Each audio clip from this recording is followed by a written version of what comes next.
ओम नमो भगवते वासुदेवाय नमो नमः। श्री गणेशाय नमो नमः। देवताओं द्वारा महादेव जी की स्तुति। कामदेव का दाह तथा महादेव जी का मेरु पर्वत पर गमन। ब्रह्मा जी कहते हैं, अमित तेजस्वी महादेव जी का विवाह हो जाने पर इंद्र आदि देवताओं के हर्ष की सीमा न रही। उन्होंने भगवान शंकर को प्रणाम किया और इस प्रकार स्तुति आरंभ की।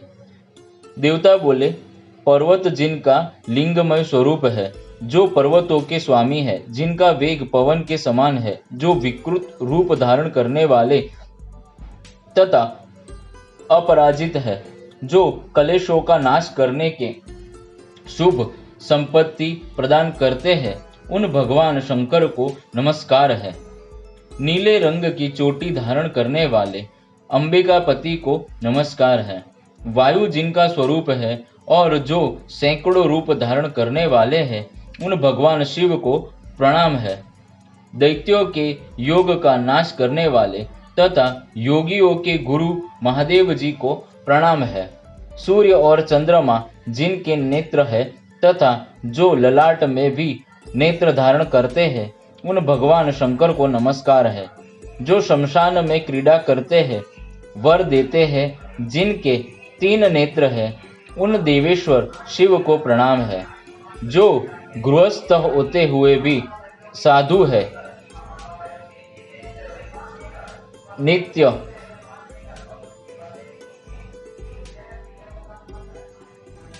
जटा एवं ब्रह्मचर्य धारण करने वाले हैं, उन भगवान शंकर को नमस्कार है। जो जल में तपस्या करते हैं, योग जनित ऐश्वर्य देते हैं, मन को शांत रखते हैं, इंद्रियों का दमन करते तथा प्रलय और सृष्टि के करता है, वह महादेव जी को प्रणाम है।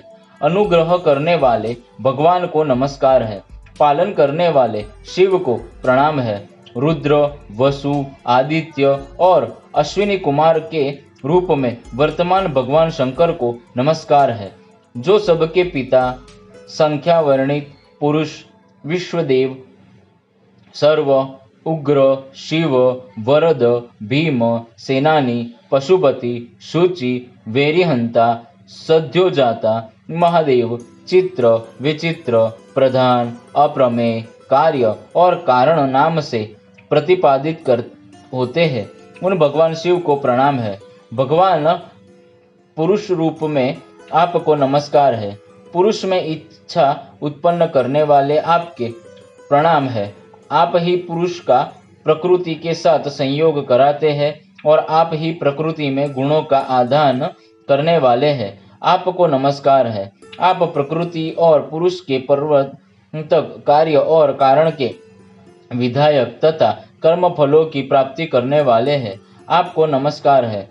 आप काल के ज्ञाता, सब के नियंता, गुणों की विषमता के उत्पादक तथा प्रजा वर्ग को जीविका प्रदान करने वाले हैं। आपको नमस्कार है। देव देवेश्वर आपको प्रणाम है। भूतवान भगवान आपको नमस्कार है। भूत भावन आपको नमस्कार है। कल्याणमय प्रभु, आप हमें दर्शन देने के लिए प्रसन्न मुख एवं सौम्य हो जाए। इस प्रकार देवताओं के द्वारा अपनी स्तुति होने पर संपूर्ण जगत के स्वामी भगवान उमापति ने कहा, देवताओं, मैं तुम्हें दर्शन देने को सदा ही प्रसन्न मुख और सौम्य हूँ। तुम शीघ्र कोई वर मांगो, मैं निश्चय ही उसे दूंगा। देवता बोले, भगवान, यह वर आपके ही हाथ में रहे। जब आवश्यकता होगी तब मांग लेंगे। उस समय आप हमें मनोवांछित वर दीजिएगा। एवं अस्तु कहकर महादेव जी ने देवताओं तथा अन्य लोगों को विदा किया और स्वयं प्रमथ गणों के साथ अपने धाम को चले गए। ब्राह्मणों, जो इस स्तोत्र का श्रवण या पाठ करता है, वह संपूर्ण लोकों में जाने की शक्ति प्राप्त करता है और देवराज इंद्र की भांति देवताओं द्वारा पूजित होता है। महादेव जी अपने धाम में प्रवेश करके जब सुंदर आसन पर विराजमान हुए, तब वक्र स्वभाव वाले क्रूर कामदेव ने उन्हें अपने बाणों से बींधने का विचार किया। वह अनाचारी, दुरात्मा और कुलाधम काम सब लोगों को पीड़ित करने वाला है। वह नियम तथा व्रतों का पालन करने वाले ऋषियों के कार्य में विघ्न डाला करता है। उस दिन चक्रवाक का रूप धारण करके अपनी पत्नी रति के साथ उसका आगमन हुआ था। देवताओं के स्वामी भगवान शंकर ने अपने को बींधने की इच्छा रखने वाले आतताई कामदेव को तीसरे नेत्र से अवहेलनापूर्वक देखा। फिर तो उसने नेत्र से प्रकट हुए आग सहस्त्रों लपेटों के साथ प्रज्वलित हो उठी और रति के स्वामी मदन को उससे साज श्रृंगार के साथ सहसा दग्ध करने लगी। उस समय जलता हुआ कामदेव बड़े करुण स्वर में आर्तनाद करने लगा और भगवान शिव को प्रसन्न करने के लिए धरती पर गिर पड़ा। इतने में उसके सब अंगों में आग फैल गई और सब लोगों को ताप देने वाला काम स्वयं ही पृथ्वी पर गिरकर क्षण भर में मूर्छित हो गया। उसकी पत्नी रति अत्यंत दुखित हो करुणामय विलाप करने लगी। उस दुखिनी ने महादेव जी तथा पार्वती देवी से अपने पति के लिए याचना की। उसके दुख को जानकर दयालु दंपति ने उसे सांत्वना देते हुए कहा, कल्याणी, कामदेव तो अब निश्चय ही दग्ध हो गया। अब यहाँ उसकी उत्पत्ति नहीं हो सकती, परंतु शरीर रहित होते हुए भी यह तुम्हारे सब कार्य सिद्ध करता रहेगा। सुबह जब भगवान विष्णु वासुदेव नंदन श्री कृष्ण को रूप में इस पृथ्वी पर अवतार लेंगे, उस समय उन्हीं के पुत्र रूप में तुम्हारे पति का जन्म होगा। इस प्रकार वरदान पाकर काम पत्नी रति खेद रहित एवं प्रसन्न हो अपने अभीष्ट स्थान को चली गई। इधर भगवान शंकर कामदेव को दग्ध करने के पश्चात भगवती उमा के साथ हिमालय पर प्रसन्नतापूर्वक रमण करने लगे।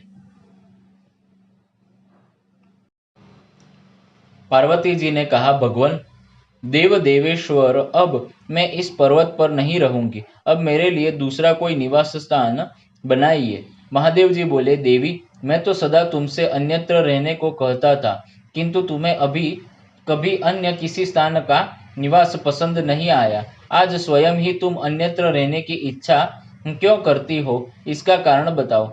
देवी ने कहा, देवेश्वर, आज मैं अपने महात्मा पिता के घर गई थी। वहां माता ने मुझे एकांत स्थान में देख उत्तम आसन आदि के द्वारा मेरा सत्कार किया और कहा, उमे, तुम्हारे स्वामी दरिद्र है, इसीलिए सदा खिलौने से खेला करते हैं।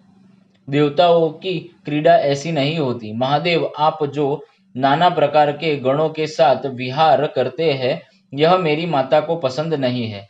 यही सुनकर महादेव जी हंस पड़े और देवी को हंसते हुए बोले, प्रिय, बात तो ऐसी है कि इसके लिए तुम्हें दुख क्यों हुआ। मैं कभी हाथी के चमड़े लपेटता, कभी दिगंबर बना रहता, शमशान भूमि में निवास करता, बिना घर द्वार का होकर जंगलों में और पर्वतों की कंदराओं में रहता तथा अपने गणों के साथ घूमता फिरता हूँ। इसके लिए तुम्हें माता पर क्रोध नहीं करना चाहिए। तुम्हारी माता ने सब ठीक ही कहा है। इस पृथ्वी पर प्राणियों का माता के समान हितकारी कोई बंधु बांधव नहीं है। देवी ने कहा, सुरेश्वर, मुझे अपने बंधु बांधवों से कोई प्रयोजन नहीं है। आप वही करें जिससे मुझे सुख हो। देवी का यह वचन सुनकर देवेश्वर महादेव जी ने उन्हें प्रसन्न करने के लिए उस पर्वत को छोड़ दिया और पत्नी तथा पार्षदों के साथ ले देवताओं और सिद्धों से सेवित सुमेरु पर्वत के लिए प्रस्थान किया। श्री कृष्ण अर्पणमस्तु, श्री कृष्ण अर्पणमस्तु, श्री कृष्ण अर्पणमस्तु, श्री कृष्ण।